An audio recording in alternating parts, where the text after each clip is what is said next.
Can you feel the love in the building for Ariana Grande? Come on. Thank you so much. Thank you. I miss you, bud. I miss you. I miss you. How is everything? How's life? She has sold over 90 million records. She holds 40 Guinness World Records. She became the second most streamed woman on Spotify in history with over 63 billion streams. For more than a decade, Ariana Grande has been one of the most dominant forces in pop music, period. So when she quietly started suggesting that her days as a full-time touring artist may be winding down, the internet did not take it lightly.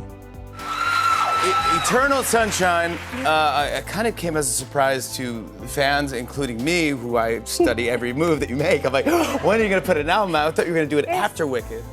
Fans started spiraling, headlines started flying, and a question that nobody expected to be asking in 2025 suddenly became unavoidable. Is Ariana Grande actually walking away from music?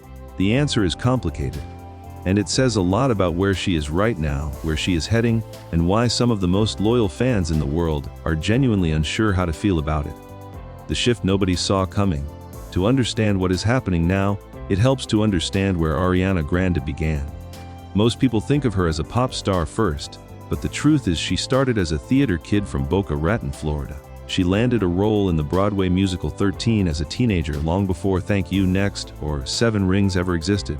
From there, she booked Victorious on Nickelodeon, then its spin-off Sam and Cat, and music essentially grew out of her television fame rather than the other way around. Acting was always the foundation. That context matters enormously right now, because what looks like a dramatic career pivot from the outside is actually a return to something she has always been. When Ariana stepped into the role of Glinda in Wicked in 2024, something shifted. The film was a massive cultural event. It broke box office records, generated enormous critical buzz, and introduced a version of Ariana Grande that millions of people had never seen before. Composed, dramatic, technically precise in a completely different way than a pop performance demands. And she was exceptional at it. The sequel, Wicked for Good, arrived in November 2025 and reinforced everything. Grande described playing Glinda as the most gratifying thing she had done in her career.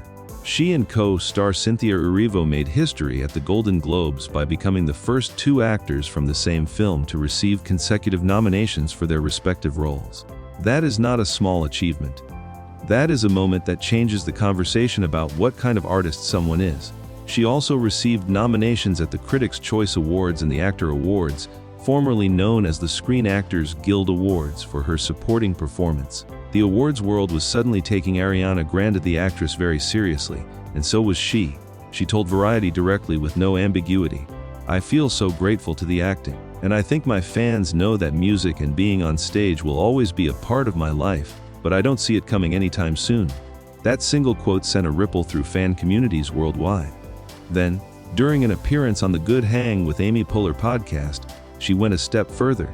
"I think the last 10 to 15 years will look very different to the ones that are coming up," she told Poehler. She did not elaborate. She did not explain.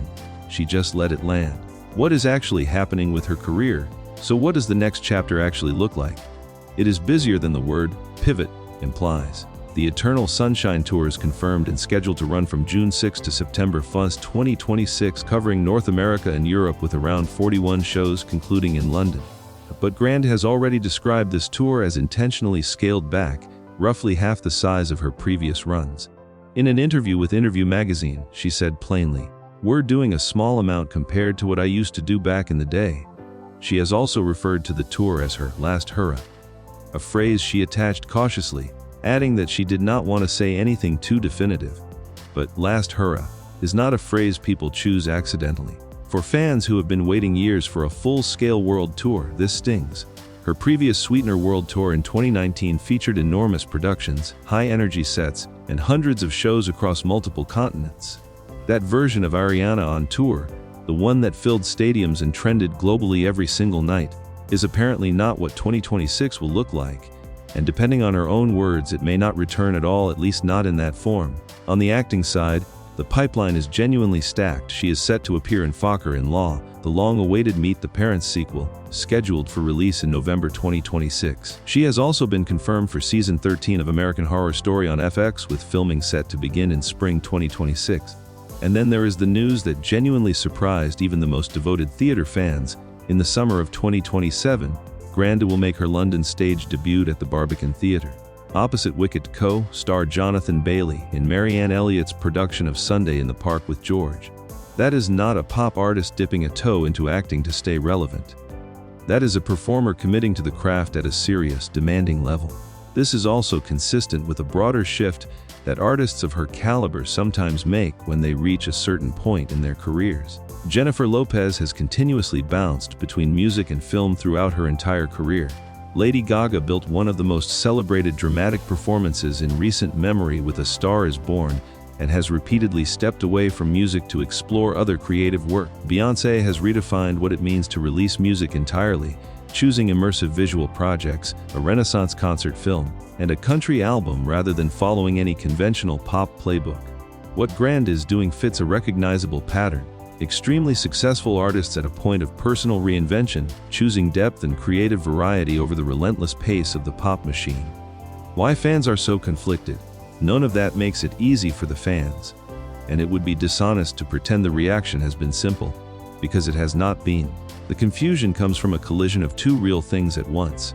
On one hand, Grande's fans are among the most emotionally invested in pop music. They have followed her through public grief, personal reinvention, critically dismissed albums that were later vindicated, and an entire decade of watching someone build and rebuild herself in public. The idea of that chapter closing, even partially, carries genuine emotional weight. On the other hand, many fans have publicly expressed that they understand, and even support, the shift. The internet is filled with responses that acknowledge how brutal the demands of touring and pop stardom are at her level. The Manchester Arena bombing in 2017 cast a long shadow over her career. She has spoken openly about anxiety, PTSD, and the emotional cost of life in the public eye. There is a part of the fan base that has been quietly waiting for her to slow down, to protect herself, to do work that nourishes her rather than depletes her. What confuses people is the uncertainty. She has not announced a retirement. She has not closed the door on music. Her Eternal Sunshine album from 2024 produced 2 #1 hits in Yes and We Can't Be Friends, and she remains one of the most streamed artists on earth. As of early 2026, she holds 98 chart entries on the Hot 100, the 4th most among women in history. Someone with those numbers does not simply disappear. But the version of her that cranks out albums every 1 to 2 years and follows them with massive global tours. That version may genuinely be stepping back. What is emerging instead is something harder to define, but arguably more interesting: an artist choosing her projects instead of chasing a schedule, blending music, theater, and film on her own terms, without the relentless pressure of maintaining pop dominance at all costs. That is a legitimate creative evolution. It is just not what most of her fans were expecting when they were hoping for a stadium tour announcement. Whether this shift satisfies them will depend entirely on what comes next. If Sunday in the Park with George delivers the kind of performance that turns heads the way Wicked did, the narrative will shift in her favor quickly. If the acting projects underperform or feel like retreats, the conversation will look different. But one thing is already clear: Ariana Grande is not asking permission. She is not softening the message to protect anyone's feelings. She is moving toward the work that excites her, even if it means leaving behind the version of herself that the world fell in love with first. For some fans, that is brave. For others, it still hurts. And for now, at least, both things are true at the same time.